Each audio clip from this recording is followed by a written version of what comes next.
नमस्कार साथीहरू, हाम्रो च्यानलमा यहाँहरू सबैलाई हार्दिक स्वागत छ।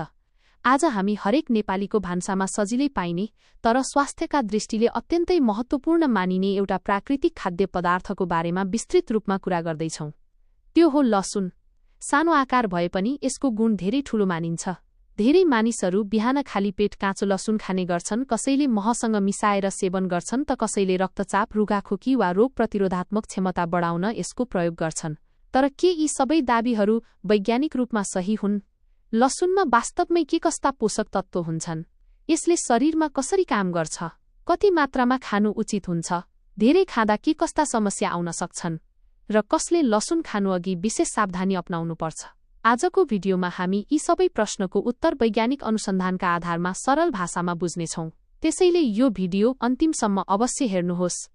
सबैभन्दा पहिले लसुन किन यति विशेष मानिन्छ भन्ने बुझौँ। लसुन